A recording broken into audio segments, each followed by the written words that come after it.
अस्सलामुअलैकुम, good morning सोनियो, good morning लो भी सोनियो। UK से ठंडा ठंडा खुश आमदेद ते सलामा ਤੁਹਾਨੂੰ ਪੇਸ਼ ਕਰ ਰਹੇ ਹਾਂ। ਠੰਡਾ ਠੰਡਾ ਯੂਕੇ ਤੇ ਗਰਮਾ ਗਰਮ ਨਾਸ਼ਤਾ ਤਿਆਰ ਹੋਣ ਲੱਗਾ ਜੇ। ਤੇ ਉਸ ਦਿਨ ਅਸੀਂ ਆਪਣੀ ਖੇਤੀਬਾੜੀ ਜਿਹੜੀ ਕਿਆਰੀ ਕੱਟੀ ਸੀ ਨਾ, ਮਤਲਬ ਸਹੀ ਕੀਤੀ ਸੀ ਨਾ, ਪੱਧਰੀ ਕੀਤੀ ਸੀ। ਤੇ ਉਹਦੇ ਵਿੱਚੋਂ ਫਿਰ ਜਿਹੜਾ ਘਰ ਦਾ ਹਰਾ ਲਸਣ ਸੀ ਉਹ ਮੈਂ ਕੱਟ ਕੇ ਤੇ ਰੱਖ ਲਿਆ ਸੀ ਥੈਲੀ 'ਚ ਪਾ ਕੇ ਫਰਿੱਜ ਵਿੱਚ। ਅੱਜ ਹੁਣ ਮੈਂ ਕਿਹਾ ਸਰਦ ਮੌਸਮ ਦਾ ਮਜ਼ਾ ਉਠਾਉਂਦੇ ਆ ਅਤੇ ਪਰਾਠੇ ਬਣਾਉਂਦੇ ਆ ਅਤੇ ਨਾਲ ਗਾਰਲਿਕ ਓਮਲੇਟ ਬਣਾਉਂਦੇ ਆ। ਅਤੇ ਅਸੀਂ ਤਿਆਰੀ ਸ਼ੁਰੂ ਕਰ ਦਿੱਤੀ ਹੈ। ਹੁਣ ਇਹ ਸਾਰੀਆਂ ਅਸੀਂ ਭੁੱਕਾਂ ਨੂੰ ਨਾ ਇਹ ਜਿਹੜੇ ਖਰਾਬ ਨੇ ਸਾਫ਼ ਕਰਾਂਗੇ ਔਰ ਫਿਰ ਅਸੀਂ ਬਣਾਵਾਂਗੇ ਓਮਲੇਟ। ਓਮਲੇਟ ਬਣਾਉਣ ਦੀ ਤਿਆਰੀ ਸ਼ੁਰੂ ਹੋਣ ਲੱਗੀ ਹੈ। ਅਸੀਂ ਗਾਰਲਿਕ ਨੂੰ ਅੱਛਾ ਕੱਟ ਲਿਆ ਬਾਰੀਕ ਜਿਹਾ, ਔਰ ਉਸ ਤੋਂ ਬਾਅਦ ਅੰਡੇ ਲਵੋਗੇ ਤੁਸੀਂ ਜ਼ਰੇ ਜਿੰਨੇ ਤੁਸੀਂ ਬਣਾਉਣੇ ਨੇ। ਇਹਦੇ ਵਿੱਚ ਜਾਏਗੀ ਮਿਰਚ ਔਰ ਇਹਦੇ ਵਿੱਚ ਜਾਏਗਾ ਨਮਕ ਮਿਰਚ ਤੋਂ ਬਾਅਦ ਤੁਸੀਂ ਥੋੜ੍ਹਾ ਜਿਹਾ ਮਿਕਸ ਕਰ ਲਓਗੇ ਤਾਂ ਕਿ ਗੁਠਲੀ ਨਾ ਪਵੇ ਜਿਹੜੀ ਮਿਰਚ ਦੀ। ਔਰ ਉਸ ਤੋਂ ਬਾਅਦ ਫਿਰ ਤੁਸੀਂ ਅੰਡੇ ਲੈ ਕੇ ਅੰਡੇ ਦੇ ਵਿੱਚ ਸ਼ਾਮਿਲ ਕਰ ਦੋਗੇ ਔਰ ਇਹਨੂੰ ਅੱਛਾ ਜਿਹਾ ਫੈਂਟਾ ਲਾ ਲੋਗੇ। ਬਹੁਤ ਜ਼ਬਰਦਸਤ ਆਮਲੇਟ ਤਿਆਰ ਹੁੰਦਾ ਵੇ। ਕੀ ਕਹਿੰਦੇ, ਮੈਨੂੰ ਇੱਕ ਦੇਖਦੇ ਨੇ ਯੂਜ਼ਰ ਦੇ ਨਾਂ 'ਤੇ, ਉਹਨਾਂ ਨੇ 2 ਅੰਡੇ ਉਸ ਦਿਨ ਦੇਖ ਕੇ ਕਿ ਮੈਂ ਕਿਹਾ ਮੈਂ 2 ਅੰਡੇ ਉਬਾਲੇ ਆਪਣੇ ਔਰ ਖੁਮਾਰ ਸੇ, ਔਰ ਇਸ ਤਰ੍ਹਾਂ ਮੈਂ ਉਹਨਾਂ ਨੂੰ ਵੀਡੀਓ 'ਚ ਦਿਖਾਇਆ ਸੀ। ਤਾਂ ਉਹਨਾਂ ਦਾ ਫਿਰ ਅਗਲੇ ਦਿਨ ਕੌਮੈਂਟ ਆਇਆ ਕਿ ਬਈ ਮੈਂ ਤੁਹਾਨੂੰ ਵੀਡੀਓ ਦੇਖ ਕੇ ਤੇ ਮੈਂ ਵੀ 2 ਅੰਡੇ ਬਣਾ ਲਏ ਸਾਂ। ਤਾਂ ਮੈਨੂੰ ਪਤਾ ਚੱਲਿਆ ਵੀ ਆਂਡੇ ਛਾਂਡੇ ਸਾਡੇ ਵਾਸਤੇ ਨਹੀਂ ਨੇ, ਔਰ ਪਤਾ ਨਹੀਂ ਕੁਛ ਸ਼ਾਇਦ ਉਹਨਾਂ ਨੂੰ ਮਸਲਾ ਹੋਵੇਗਾ। ਬਾਜ਼ ਲੋਕ ਅੰਡਾ ਖਾਣ ਤੋਂ ਇਹਤਿਆਤ ਕਰਦੇ ਨੇ ਕਿ ਉਹਨਾਂ ਦਾ ਨਾ ਹਜ਼ਮ ਨਹੀਂ ਹੁੰਦਾ ਅੰਡਾ ਉਹਨਾਂ ਨੂੰ, ਸ਼ਾਇਦ ਇਹ ਵਜ੍ਹਾ ਹੋਵੇ। ਬਹਿਰਹਾਲ ਇਹ ਕਿ ਅਸੀਂ ਤੇ ਜਿਹੜਾ ਨਾ ਜਾਨੀ ਦੁਸ਼ਮਣ, ਇੱਕ ਫਿਲਮ ਆਈ ਸੀ ਜਾਨੀ ਦੁਸ਼ਮਣ, ਅਸੀਂ ਤੇ ਅੰਡਿਆਂ ਦੇ ਜਾਨੀ ਦੁਸ਼ਮਣ ਆ। ਤੇ ਸਾਨੂੰ ਸੁਬਾਹ ਦੇ ਦਿਓ, ਸ਼ਾਮ ਦੇ ਦਿਓ, ਜਦੋਂ ਵੀ ਦੇ ਦਿਓ, ਅੰਡਾ ਅਸੀਂ ਖਾਣ ਦਾ ਬਹਾਨਾ ਲੱਭਦੇ ਹਾਂ ਕਿ ਵੀ ਸਾਨੂੰ ਅੰਡਾ ਮਿਲ ਜਾਵੇ। ਤੇ ਅੰਡਾ ਫੇਵਰੇਟ ਹੈ ਅੱਜ ਮੌਸਮ ਦੀ ਮੁਨਾਸਬਤ ਦੇ ਨਾਲ, ਕਿਉਂਕਿ ਇਸ ਸਾਲ ਯੂਕੇ ਵਿੱਚ ਗੈਰ ਮਾਮੂਲੀ ਜਿਹੜਾ ਨਾ ਸਾਡੇ ਇਲਾਕੇ ਵਿੱਚ, ਪੂਰੇ ਯੂਕੇ ਦਾ ਤਾਂ ਮੈਨੂੰ ਅੰਦਾਜ਼ਾ ਨਹੀਂ ਹੈ, ਲੇਕਿਨ ਸਾਡੇ ਇਲਾਕੇ ਵਿੱਚ ਬੜੀ ਜਿਹੜੀ ਹੈ ਨਾ ਠੰਡਕ ਪੈ ਰਹੀ ਹੈ ਕਿ ਇਸ ਟਾਈਮ ਮੌਸਮ ਖਾਸਾ ਬਦਲ ਜਾਂਦਾ। ਤਾਂ ਚਲੋ ਜੀ, ਅਸੀਂ ਇਹਦੇ 'ਚ ਪਾ ਦਿੰਦੇ ਹਾਂ ਦੇਸੀ ਘੀ। ਆਇਲ ਵਿੱਚ ਵੀ ਤੁਸੀਂ ਬਣਾ ਸਕਦੇ ਹੋ, ਲੇਕਿਨ ਅਸੀਂ ਬਣਾਵਾਂਗੇ ਦੇਸੀ ਘੀ ਵਿੱਚ, ਕਿਉਂਕਿ ਦੇਸੀ ਘਿਓ ਦੇ ਪਰੌਠੇ ਅਤੇ ਦੇਸੀ ਘਿਓ ਜਿਹੜਾ ਸੁਬਾਹ ਮਿਲੇ ਤੇ ਫਿਰ ਦੀ ਜਿਹੜਾ ਨਾਸ਼ਤਾ ਜਿਹੜਾ ਨਾ ਮਜ਼ੇਦਾਰ ਹੁੰਦਾ, ਹੈਲਦੀ ਹੈ। ਹੁਣ ਤਾਂ ਪੂਰੇ ਦੇਖੋ ਡਾਕਟਰ ਦੱਸ ਰਹੇ ਨੇ ਜਿਹੜੇ ਤੁਹਾਨੂੰ ਜਗ੍ਹਾ ਕਿ ਵੀ ਦੇਸੀ ਘਿਓ ਖਾਓ, ਦੇਸੀ ਘਿਓ ਜ਼ਿਆਦਾ ਅੱਛਾ ਵੇ ਬਨਿਸਬਤ ਆਇਲ ਔਰ ਨਾਲ ਚੀਜ਼ਾਂ ਦੇ। ਬਿਸਮਿल्लाह रहमान रहीम। ਚਲੋ ਜੀ, ਅਸੀਂ ਇਹਨੂੰ ਦੇਸ਼ ਪਾ ਦਿੱਤਾ ਵੇ। ਹਲਕੇ ਹਲਕੇ ਅੱਗ 'ਤੇ ਸਾਡਾ ਨਾਲ ਬਣੇਗਾ ਜਿਹੜਾ ਓਮਲੇਟ। ਇਸ ਤਰਫ ਅਸੀਂ ਚੁੱਲ੍ਹਾ ਜਲਾ ਲੈਂਦੇ ਹਾਂ ਅਤੇ ਅਸੀਂ ਪਰਾਠੇ ਦੀ ਤਿਆਰੀ ਕਰਦੇ ਹਾਂ।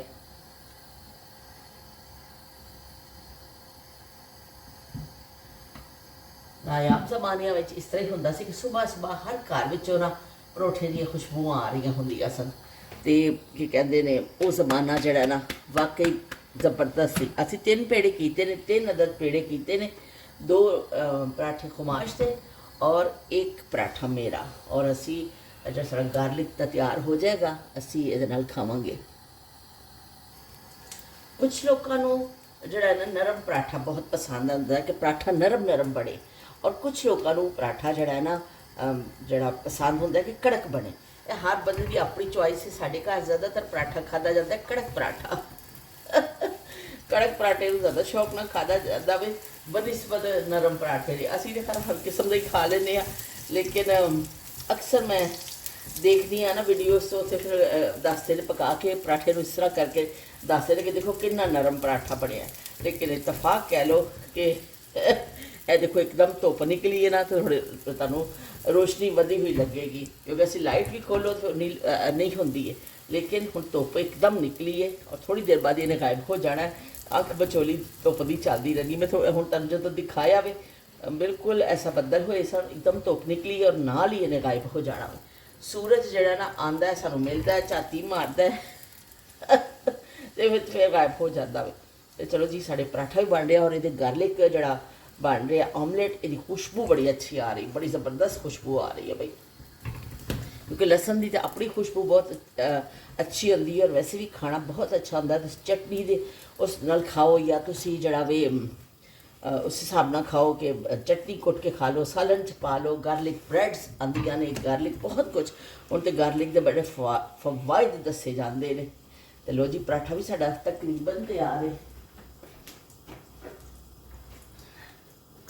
असी गर्मा गर्म नाश्ता जड़ा ना पहला पराठा खुमाश की खिदमत में पेश करेंगे, खुमाश साहब खाणगे तो असी की कहते हैं फिर नाल गरम गरम एक पराठा होर बनावांगे, फिर एक पराठा होर बनावांगे। लो जी, ओए होए होए, ए लो जी,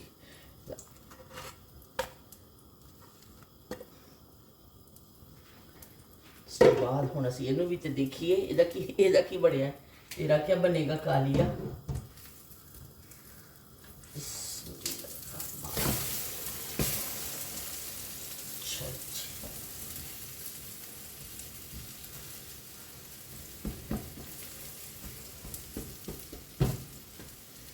अच्छा बन गया। और देखो कितना कितना फुल के गया, कितना अच्छा बनया, हल्के हल्के अग बढ़िया ना, तो बड़ी जबरदस्त पे लगता वो खुशबू। तो मैं दस नहीं सकती कि कितनी अच्छी इसकी खुशबू आ रही।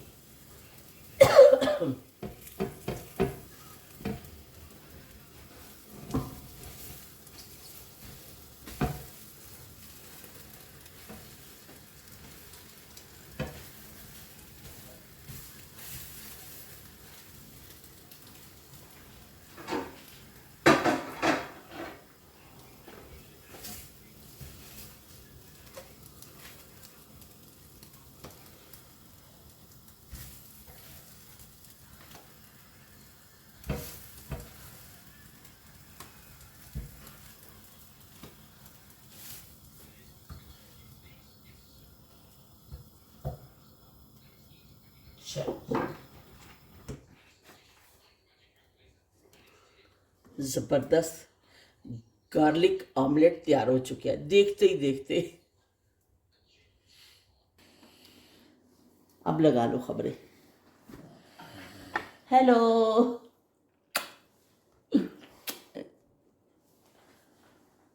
चलो भाई खुमाश और नाश्ता करने लगा वे, असी भी जड़ा ना अपना पराठा बनाइए।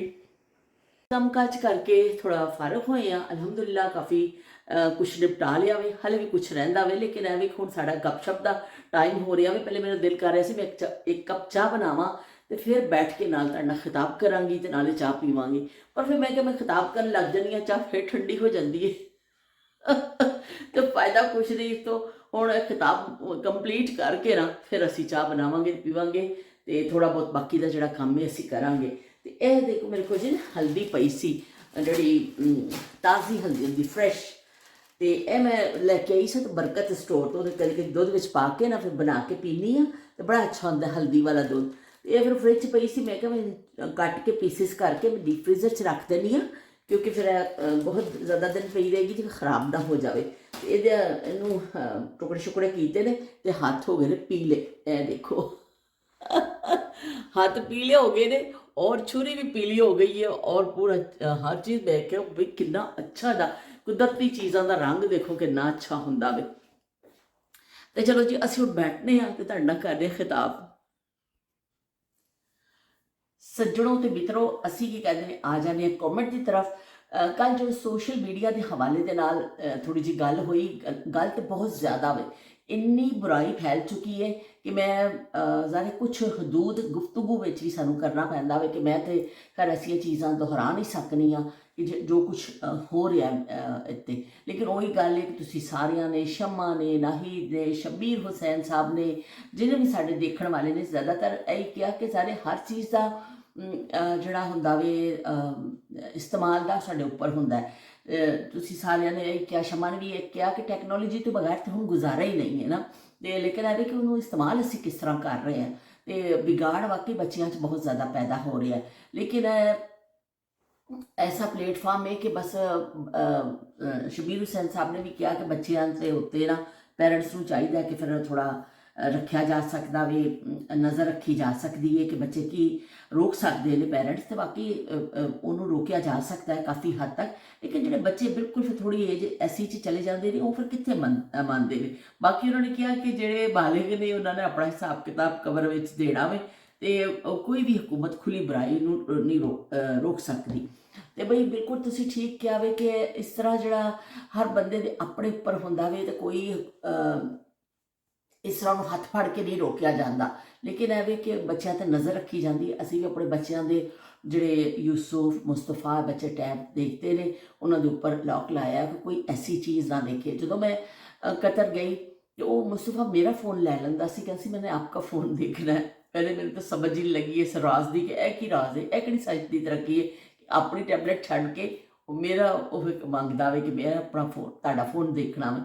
और फिर मैंने राज खुलिया कि वो रील्स बच्चे देखते हैं ना शौक ना, तो फिर वो कोई ज़ाहिर कुछ भी आ सकता वे। वो फिर मैनू फिर क्या कि मैनू फोन तुसीं अपना नहीं देना, ये मंगे भावें ना मंगे, ये अपनी ही टैबलेट नहीं देखेगा जी इन्हों के हिसाब के नाल असी उत्ते ये लॉक लाया होया वे। तो सारे पेरेंट्स तो पूरी कोशिश करते हैं, हर पेरेंट कोशिश करता वे, लेकिन फिर भी इन्ना जमाने हर तरफ बुराई आ चुकी है ना कि तुहानूं उहनूं रोकना करना बड़ा मुश्किल हो गया वे। तो अपने आप को कहते हैं जिवें तुसीं किचड़ वाली जगह होंदी है तो बच बचा के चलते हो कि तिलक ना जाइए, कपड़े ते छिट ना पै जाए, साढ़े कपड़े ना खराब हो जान, असी बड़ी ध्यान ना उतों लंघते हैं। बस वो हिसाब हो गया वे कि सोशल मीडिया बहुत अच्छा प्लेटफॉर्म है और खासकर जदीद टैक्नोलॉजी तो बगैर तो गुजारा ही नहीं है। बैंकिंग सिस्टम देख लवो और तुसी फौरी तौर पर असी आपस च गल कर लेने जड़ा, और फ़ोन कॉल्स ये वो हम तो इंटरनेट और चीज़ा इस तो बगैर गुजारा नहीं है। बहुत फ़ायदेमंद चीज़ा ने, लेकिन एवे कि कुछ लोग फिर वह गलत इस्तेमाल करते हैं और सारे वास्ते मुसीबत बनती है। बहरहाल है कि काफ़ी हद तक तुसी मेरे जो ना इतफाक किया। और दूसरी है कि फिज़ा अली दे वास्ते जी पैमरा हूँ होश आ गया वे, मुबारक हो मुबारक हो, पैमरा को होश आ गया। तो पैमरा ने एक नोटिस कट दिता वे, वो कहते हैं गोंगलुआ तो मिट्टी झाड़ दी गई है कि चलो भी जो लोगों ने लानत मलामत की, फिज़ा अली ने भी की और फिर पैमरा ने भी की कि भी तुसी कित्थे हो, तुसी मर गए हो, तुसी जींदे हो, हैगे तुसी कित्थे हो। तो फिर वो पैमरा नूं याद आया कि हाँ भी मैं भी हैगा वा, मेरी भी कोई ड्यूटी हैगी है। तो उन्होंने एक नोटिस जारी करता, दो पहियां इधर गईयां तो वो हिसाब है कि कोई इधर फायदा नहीं होना ना फिज़ा अली नूं होना। और एक होर वीडियो उस तो ज़्यादा छिछोरी वीडियो आ गई है। एक होर उन्हें किसी प्रोग्राम से बैठ के इंटरव्यू दिता है, उस तो ज़्यादा छिछोरियां हरकतां कर रही है। ऐसे लोगों को कोई फर्क नहीं पैंदा। ऐसे लोगों को जड़ा ना लज्जत देंदियां ने ऐसिया चीज़ा कि जो माशरे बिगाड़ पैदा कर दे। बहुत सारे मैं खुद ऐसे यूट्यूबर्स देखे ने, इन्ने अच्छे उन्होंने प्रोग्राम होंगे ने कि बहुत शुक्रिया कि तुसीं अपने राय का इजहार किया। आशिकां तो गोरा मुखड़ा लुकाण लई, सज्जणा ने बूहे अगे चिक ताण लई, चिक ताण लई, चिक ताण लई, चिक ताण लई, चिक ताण लई, सज्जणा ने बूहे अगे चिक ताण लई, सज्जणा ने बूहे अगे चिक ताण लई, सज्जणा ने बूहे अगे चिक ताण लई। मसूद राना मेरा ख्याल है गुलकार ने, जिस तक मेरा जहन कम करता वे। और बड़ा सदा बहार गाना। और इस गाने का सानू इस तो याद आया कि इस्माइल बेग साहब ने कल कॉमेंट जरा किया, उन्होंने कहा साडे ज़माने विच बूहियां दे उत्ते एक हुंदा सी चिक पई हुंदी सी, और वो ज़माना ऐसा सी कि चिक दरवाजे के अगे हुंदी सी, बूहे सारा दिन खुले हुंदे सन। कोई आवे कोई चला जाए बस चिक चुको तो आ जाओ तो चल जाओ। उन्होंने कहा साडे घर चिक भी हुंदी सी। ये हसीन यादां विचों एक याद है। तो बहुत बहुत शुक्रिया इस्माइल बेग साहब साडा तुहाडा कि तुसीं इन्नी अच्छी याद सानू शेयर साडा कीती। और वो उस दौर से सानू लै गए कि असी भी मैनू भी चिक याद आ गई कि साडे अपने घर विच ते चिक नहीं सी, लेकिन असी जदों सियालकोट जाने हुंदे सा उत्थे भी चिक हुंदी सी। जदों हाला दे पिंड जाने हुंदे सा तो पिछे कमरा हुंदा सी, अगे बरांडे हुंदे सन। तो वो फिर जो धुप्प आंदी सी ना, दोपहर शिद्दत होंदी सी, तो फिर वो चिक नूं थल्ले सुट दिता जाता सी कि बहुत ज़्यादा जो होंदी सी कि चिक नूं सुट दवो, थोड़ी जी अंदर धुप्प बहुत ज़्यादा ना आवे। और फिर मेन दरवाजे ते जी लाई जाती सी, इस तरह ही होंदा सी कि दरवाजे तो खुले होंदे सन, पर एवे कि कोई औरत काम कर रही है, कोई झाड़ू फेर रही है, किस तरह अपने घर च बैठी, कोई बेपर्दगी ना होवे, कोई ऐसा गुजरन वाला, बाकी दरवाज़ा खुला जिन्हें आना वो चिक चुक के आ जाए। तो वो हसीन यादां विचों असीं भी जदों सियालकोट जाने हुंदे सा ते साडे जिहड़ा दादी जी दा सी ना ਉਹਨੂੰ ਕੀ ਕਹਿੰਦੇ ਕਿਚਨ, ਤੇ ਉਸ ਵੇਲੇ ਤਾਂ ਬਰਚੀ ਖਾਨਾ ਹੀ ਕਹਿੰਦੇ ਸਾ। ਬਰਚੀ ਖਾਨਾ ਜਿਹੜਾ ਹੁੰਦਾ ਸੀ ਉਹਦੇ ਅੱਗੇ ਫਿਰ ਸਿਰ ਧੁੱਪ ਆ ਜਾਂਦੀ ਹੁੰਦੀ ਸੀ, ਤੇ ਫਿਰ ਚਿੱਕ ਸੁੱਟ ਦਿੱਤੀ ਜਾਂਦੀ ਸੀ ਤਾਂ ਕਿ ਫਿਰ ਅੰਦਰ ਪਕਾ ਰਹੇ ਕਰ ਰਹੇ ਬਹੁਤ ਹੀ ਜ਼ਿਆਦਾ ਗਰਮੀ ਨਾ ਅੰਦਰ ਆਵੇ। ਫਿਰ ਸ਼ਾਮ ਹੋਣਾ, ਵਿਹੜੇ ਧੁੱਲਣੇ, ਔਰ ਇਸ ਪਾਸੇ ਦੇ ਵਿੱਚ ਇੱਕ ਦਰਵਾਜ਼ੇ ਦੀ ਉਸ ਪਾਸੇ ਦੀ ਫਿਰ ਉਹ ਰੋਲ ਕਰਕੇ ਨਾ ਫਿਰ ਉਹਨੂੰ ਬੰਨ੍ਹ ਦਿੱਤਾ ਜਾਂਦਾ ਸੀ, ਔਰ ਜਦ ਵਕਤ ਜ਼ਰੂਰਤ ਉਹਨੂੰ ਫੇਰ ਸੁੱਟ ਦਿੱਤਾ ਜਾਂਦਾ ਸੀ। ਔਰ ਕੁਛ ਜਗ੍ਹਾ 'ਤੇ ਮੁਸਤਕਿਲ ਚਿੱਕ ਜਿਹੜੀ ਟੰਗੀ ਹੁੰਦੀ ਸੀ। ਅਤੇ ਮੈਨੂੰ ਉਹ ਹੀ ਜ਼ਮਾਨੇ ਯਾਦ ਆ ਗਏ, ਕਿਸ ਤਰ੍ਹਾਂ ਇਨਸਾਨ ਦੇਖੋ ਇੱਕ ਚਿੱਕ ਸਾਨੂੰ ਕਿਸ ਤਰ੍ਹਾਂ ਪੁਰਾਣਿਆਂ ਜ਼ਮਾਨਿਆਂ 'ਚ ਲੈ ਗਈ, ਅਸੀਂ ਛਾਲ ਮਾਰ ਕੇ ਉੱਥੇ ਪਹੁੰਚ ਗਏ। ਅਤੇ ਸਾਡੇ ਹੈਦਰਾਬਾਦ ਮੈਂ ਤੁਹਾਨੂੰ ਕਦੀ ਗਈ ਨਾ, ਮੈਂ ਤੁਹਾਨੂੰ ਦਿਖਾਵਾਂਗੀ ਕਿ ਹੈਦਰਾਬਾਦ ਹਲੇ ਵੀ ਜਿਹੜਾ ਨਾ ਰੇਡੀਓ ਪਾਕਿਸਤਾਨ ਦੇ ਸਾਹਮਣੇ ਇੱਕ ਇਲਾਕਾ ਵੇ, ਇੱਕ ਰੋਡ ਹੀ ਹੈ ਮਤਲਬ, ਉੱਥੇ ਲੋਕ ਚਿੱਕਾਂ ਬਣਾ ਕੇ ਬੈਠੇ ਹੁੰਦੇ ਨੇ, ਹਲੇ ਵੀ ਸ਼ਾਇਦ ਵਿਕਦੀਆਂ ਨੇ, ਜਿਹੜੇ ਉਹ ਵੇਚ ਰਹੇ ਨੇ। ਉਹ ਕਰਕੇ ਮੈਂ ਜਦੋਂ ਤੱਕ ਮੈਂ ਹੈਦਰਾਬਾਦ ਸਾਂ ਉਦੋਂ ਤੱਕ ਦੀ ਮੈਂ ਗੱਲ ਤੁਹਾਨੂੰ ਦੱਸ ਰਹੀ ਹਾਂ ਕਿ ਉੱਥੇ ਚਿੱਕਾਂ ਵਿਕਦੀਆਂ ਹੁੰਦੀਆਂ ਸਨ। ਅਤੇ ਮੈਂ ਉੱਥੋਂ ਫਿਰ ਜਦੋਂ ਵੀ ਲੰਘਣਾ ਨਾ ਤੇ ਮੈਨੂੰ ਦੇਖਣਾ, ਤੇ ਮੈਨੂੰ ਉਹੀ ਦਿਨ ਯਾਦ ਆ ਜਾਂਦੇ ਸਨ, ਜੋ ਚਿੱਕ ਜਿਹੜੇ ਸਾਨੂੰ ਬੜਾ ਇੱਕ ਸਾਡੇ ਵਾਸਤੇ ਗੇਮ ਹੁੰਦਾ ਸੀ ਕਿ ਚਿੱਕ ਸੁੱਟ ਦਵੋ ਅਤੇ ਚਿੱਕ ਚੁੱਕ ਲਵੋ, ਅਤੇ ਉਹ ਫਿਰ ਰੋਲ ਜਦੋਂ ਕਰਦੇ ਸਨ ਉਹਨੂੰ ਫਿਰ ਬੰਨ੍ਹਿਆ ਜਾਂਦਾ ਸੀ। ਬਹੁਤ ਹੀ ਹਸੀਨ ਯਾਦਾਂ, ਛੋਟੀਆਂ ਛੋਟੀਆਂ ਚੀਜ਼ਾਂ ਨੇ ਸਾਡੇ ਬਚਪਨ ਦੀਆਂ, ਜਿਹੜੀਆਂ ਉਹ ਦੁਨੀਆ 'ਚ ਕਿਤੇ ਨਾ ਕਿਤੇ ਜ਼ਰੂਰ ਮੌਜੂਦ ਨੇ, ਲੇਕਿਨ ਐਵੇਂ ਕਿ ਉਹ ਆਮ ਜ਼ਿੰਦਗੀ ਤੋਂ ਉਹਨਾਂ ਦਾ ਖਾਤਮਾ ਹੋ ਗਿਆ ਵੇ। ਕਿ ਉਹ ਰੋਸ਼ਨਦਾਨ ਜਿਹੜੇ ਘਰਾਂ ਵਿੱਚ ਹੁੰਦੇ ਸਨ, ਉਹ ਰੋਸ਼ਨਦਾਨ ਜਿਹੜੇ ਕੀ ਕਹਿੰਦੇ ਨੇ ਕਿੰਨੇ ਖੂਬਸੂਰਤ ਲੱਗਦੇ ਹੁੰਦੇ ਸਨ। ਫਿਜ਼ਾ ਜੱਬਾਰ ਦਾ ਵੀ ਇੱਕ ਕਮੈਂਟ ਆਇਆ ਵੀ, ਉਹ ਵੀ ਮੈਂ ਪੜ੍ਹ ਦੇਵਾਂ। ਫਿਜ਼ਾ ਨੇ ਕਿਹਾ ਵੀ ਤੁਸੀਂ ਜਿਹੜੇ ਪਕਾਉਂਦੇ ਪਏ ਹੋ ਨਾ, ਇਹਨੂੰ ਕਾਲੇ ਚਨੇ ਨਹੀਂ ਕਹਿੰਦੇ, ਇਹਨੂੰ ਕਹਿੰਦੇ ਨੇ ਬੱਕਰੇ ਦਾ ਗੋਸ਼ਤ। ਕਿ ਬੱਕਰੇ ਦਾ ਗੋਸ਼ਤ ਪਿਆ ਬਣਦਾ ਹੋਵੇ, ਤੇ ਨਾਲ ਉਹਨਾਂ ਨੇ ਭੇਜ ਦਿੱਤੇ ਨੇ ਹਾਰਟ। ਤੇ ਬਹੁਤ ਸ਼ੁਕਰੀਆ ਫਿਜ਼ਾ। ਤੇ ਉਹਨਾਂ ਨੇ ਕਿਹਾ ਮਾਲੀ ਬੱਚਾ ਕਿੱਡਾ ਵੀ ਵੱਡਾ ਹੋ ਜਾਵੇ ਨਾ, ਉਹ ਬੱਚਾ ਹੀ ਰਹਿੰਦਾ ਹੋਵੇ। ਅਤੇ ਬਾਕੀ ਉਹਨਾਂ ਨੇ ਕਿਹਾ ਤਾਂ ਬੜੀ ਚੰਗੀ ਗੱਲ ਹੈ ਕਿ ਤੁਸੀਂ ਨਾਲ ਨਾਲ ਕੀ ਕਹਿੰਦੇ ਨੇ ਹਾਂਡੀ ਪਕਾਉਂਦੇ ਹੋ, ਨਾਲ ਨਾਲ ਮੁਲਕ ਦੇ ਹਾਲਾਤ 'ਤੇ ਸੁਣਦੇ ਹੋ, ਅਤੇ ਸੁਣਨਾ ਚਾਹੀਦਾ। ਅਤੇ ਉਹਨਾਂ ਨੇ ਕਿਹਾ ਕਿ ਕੂੰਡੀ ਡੰਡਾ ਮੈਂ ਅੱਜ ਵੀ ਇਸਤੇਮਾਲ ਕਰਨੀ ਆ, ਉਹਦੇ ਵਿੱਚ ਚਟਨੀ ਚੁਟਨੀ ਕੁੱਟੀ ਜਾਂਦੀ ਹੈ। ਅਤੇ ਉਹਨਾਂ ਨੇ ਕਿਹਾ ਕਿ ਚੱਟੂ ਬੱਟੇ ਜਿਹੜੇ ਹੁੰਦੇ ਸਨ ਨਾ, ਉਹ ਉਹਦੇ 'ਚ ਲੂਣ ਕੁੱਟਿਆ ਜਾਂਦਾ ਸੀ। ਅਤੇ ਬਿਲਕੁਲ ਤੁਸੀਂ ਠੀਕ ਆਖਿਆ। ਅਤੇ ਉਹਨਾਂ ਨੇ ਕਿਹਾ ਮਿੱਟੀ ਦੇ ਭੜੋਲੇ ਵੀ ਹੁੰਦੇ ਸਨ, ਅਤੇ ਹੁਣ ਫਿਰ ਲੋਹੇ ਦੇ ਆ ਗਏ। ਅਤੇ ਗੰਦਮ ਦੀ ਕਟਾਈ ਸ਼ੁਰੂ ਹੋਈ ਹੈ। ਨਨਕਾਨਾ ਸੇ ਨਨਕਾਨਾ ਸਾਹਿਬ में लगा हुआ ਵਿਸਾਖੀ ਦਾ ਮੇਲਾ, ਇਹਨੂੰ ਕਹਿੰਦੇ ਨੇ ਫੱਕਾ। ਅਤੇ ਜੀ ਇਹਨਾਂ ਨੇ ਕੋਈ ਮੇਲੇ ਦਾ ਜ਼ਿਕਰ ਕੀਤਾ ਵੇ ਕਿ ਨਨਕਾਣਾ ਸਾਹਿਬ ਮੇਲਾ ਲੱਗਦਾ ਵੇ, ਅਤੇ ਉਹਦਾ ਉਹਨਾਂ ਨੂੰ ਜ਼ਿਕਰ ਕੀਤਾ। ਅਤੇ ਉਹਨਾਂ ਨੇ ਕਿਹਾ ਕਿ ਮੈਂ ਵੀ ਜਿਹੜਾ ਨਾ ਕਰਦੀ ਰਹੀ ਹਾਂ ਕੂੰਡੀ ਦਾ ਇਸਤੇਮਾਲ, ਅਤੇ ਚੱਟੂ ਵੱਟਾ ਉਹ ਆ ਕਿ ਉਹ ਹਵਨ ਦਸਤਾ ਉਰਦੂ 'ਚ ਕਹਿੰਦੇ ਸੀ। ਹਵਨ ਦਸਤਾ ਉਹ ਲੋਹੇ ਦਾ ਹੁੰਦਾ ਸੀ, ਨੀਚੇ ਵੀ ਪੂਰਾ ਲੋਹੇ ਦਾ ਬਣਿਆ ਹੁੰਦਾ ਸੀ, ਔਰ ਉਹਦਾ ਜਿਹੜਾ ਹੈਂਡਲ ਜਿਹਾ ਹੁੰਦਾ ਸੀ, ਕੁੱਟਣ ਵਾਲਾ ਜਿਹੜਾ ਡੰਡਾ, ਉਹ ਵੀ ਲੋਹੇ ਦਾ ਹੁੰਦਾ ਸੀ। ਉਹ ਨਮਕ ਕੁੱਟਣ ਵਾਸਤੇ ਇਸਤੇਮਾਲ ਆਉਂਦਾ ਸੀ। ਫਿਰ ਉਹਦੇ ਵਿੱਚ ਟੁਕੜੇ ਕਰ ਲਏ ਜਾਂਦੇ ਸਨ, ਫਿਰ ਥੋੜ੍ਹਾ ਥੋੜ੍ਹਾ ਉਹਦੇ 'ਚ ਪੀਸ ਕੇ ਫਿਰ ਛਾਣ ਲਿਆ ਜਾਂਦਾ ਸੀ। ਕੂੰਡੀ ਵਿੱਚ ਵੀ ਲੋਕ ਕਰ ਲਏ ਸਨ, ਲੇਕਿਨ ਜ਼ਿਆਦਾਤਰ ਉਹ ਚੱਟੂ ਮੱਟਾ ਜਿਹੜਾ ਵੇ ਉਹ ਵੀ ਇਸ ਤਰ੍ਹਾਂ ਕੰਮ ਆਉਂਦਾ ਸੀ। ਅਸੀਂ ਕਿਉਂਕਿ ਇਸ ਕਰਾਚੀ ਵੱਲ ਰਹੇ ਨਾ, ਤਾਂ ਕੁਛ ਅਲਫਾਜ਼ ਜਿਹੜੇ ਨੇ ਅਸੀਂ ਫਿਰ ਉਰਦੂ ਸਪੀਕਿੰਗ ਲੋਕਾਂ ਕੋਲੋਂ ਵੀ ਸਿੱਖ ਲਏ, ਉਹ ਜ਼ੁਬਾਨ 'ਤੇ ਜਿਵੇਂ ਚੜ੍ਹ ਗਏ। ਅਤੇ ਇਸ ਤਰ੍ਹਾਂ ਕੀ ਕਹਿੰਦੇ ਨੇ ਰੋਸ਼ਨਦਾਨ ਹੁੰਦੇ ਸਨ। ਰੋਸ਼ਨਦਾਨ ਦਾ ਕੀ ਕਹਿੰਦੇ ਨੇ ਮੈਂ ਤੁਹਾਨੂੰ ਜ਼ਿਕਰ ਕਰਾਂ ਕਿ ਰੋਸ਼ਨਦਾਨ ਹਰ ਘਰ ਚਿੜੀਆਂ ਦੇ ਆਲਣੇ ਹੁੰਦੇ ਸਨ, ਅਤੇ ਉਹ ਫਿਰ ਚਿੜੀਆਂ ਦਾ ਖਿਆਲ ਰੱਖਿਆ ਜਾਂਦਾ ਸੀ ਕਿ ਇਹਨਾਂ ਨੇ ਆਲਣਾ ਬਣਾਇਆ ਵੇ। ਇਹਨਾਂ ਦੇ ਬੋਟ ਜਿਹੜੇ ਹੁੰਦੇ ਨੇ, ਚਿੜੀ ਦੇ ਬੋਟ ਜਿਹੜੇ ਨੇ, ਉਹ ਨਾ ਕਿਤੇ ਡਿੱਗ ਪੈਣ, ਉਹਨਾਂ ਦਾ ਬੜਾ ਖਿਆਲ ਰੱਖਿਆ ਜਾਂਦਾ ਸੀ।